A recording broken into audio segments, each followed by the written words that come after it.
Today, we are getting under the hood of one of the most famous brands on the planet to uncover the wild, 100-year story of BMW, and trust me, it's a story that's got everything: war, survival, and a controversial fortune that literally saved it from disappearing forever. I mean, you see this logo everywhere, right? It's a symbol of incredible German engineering, of performance. But what if I told you the story that almost everyone believes about this logo is completely wrong? Well, that's just the first surprise in a history full of them. All right, let's dive right in, starting at the very beginning with that famous logo. So here's the deal. For a century, people have said the logo is a spinning airplane propeller, a cool nod to BMW's past making aircraft engines. The truth? It's actually way simpler. The design is really just an update of the logo from their old company, Motorrad, using the blue and white colors from the flag of their home state, Bavaria.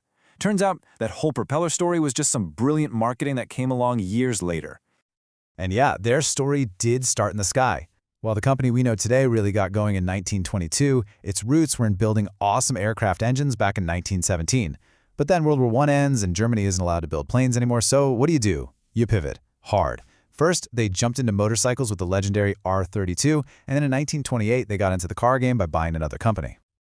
But the journey from there was anything but smooth. In fact, it includes a chapter that is incredibly dark, and a moment where the company almost ceased to exist entirely. During World War II, BMW went right back to its origins, building aircraft engines for the German military. And this period is without a doubt the darkest in its history. The company's production relied on tens of thousands of forced laborers, many of whom were prisoners from concentration camps. It's a horrible part of their past that they have since had to acknowledge and confront. After the war, things were a mess. Their factories were bombed, sales were in the tank, and it all came to a head in this one critical year. By 1959, BMW was flat out broke. Their big luxury cars weren't selling, and the little microcars they were making, the so-called bubble cars, weren't making nearly enough money to keep the lights on. The company was literally on the verge of bankruptcy, and guess who was waiting to swoop in and buy them? Their biggest rival, Daimler-Benz, the parent company of Mercedes. So, what saved them? A massive investment from two brothers, Herbert and Harold Quandt. But, and this is a huge but, you have to ask where that money came from. Well, their father, Günther Quandt, was an industrialist who made his immense fortune arming the German military during the Nazi regime. His factories also made extensive use of slave labor.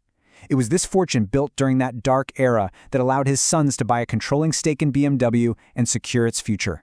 It's a deeply controversial fact that is woven into the company's story. So from the ashes of its past and this brush with total collapse, a new identity had to be forged. This is where the brand we all know today really begins.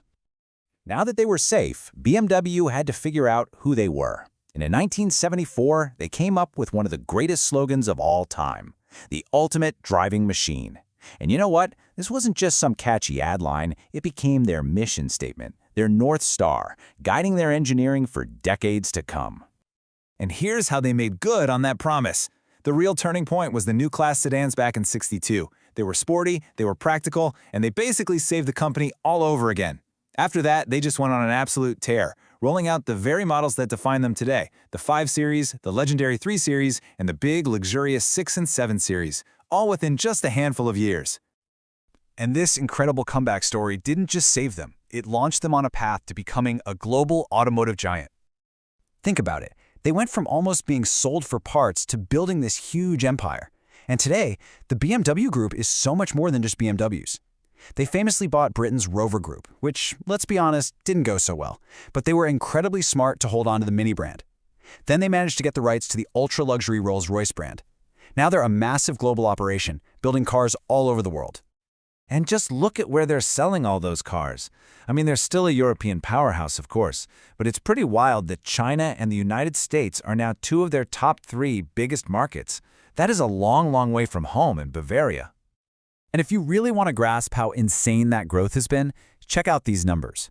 Back in 1972, when this whole ultimate driving machine era was just getting started, they sold about 180,000 cars.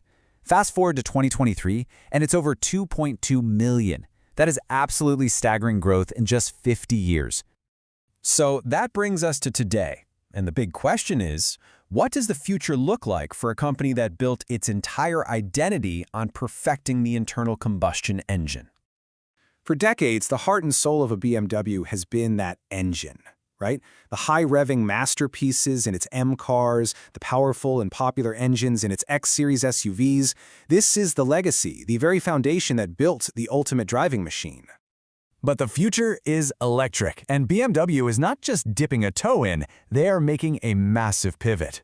They've created an entire parallel universe of cars under their i sub-brand.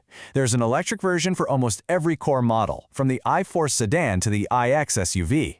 This is a fundamental shift away from the very technology that defined them. And this pivot isn't just about what's under the hood. It's also about a new business model that has been, well, pretty controversial. BMW has gotten a lot of heat for trying to charge monthly fees for features that are already physically built into the car, like heated seats. It sparked this whole debate about what it even means to own something in this new digital age. Which leaves us with this final thought. From aircraft engines and near collapse to becoming a global powerhouse, BMW has proven it can reinvent itself again and again. But as it drives into this new era, the question is whether the core identity that made it so special, the feel, the sound, the soul of the drive, can actually survive in a silent electric world. Or will the ultimate driving machine just become the ultimate subscription service?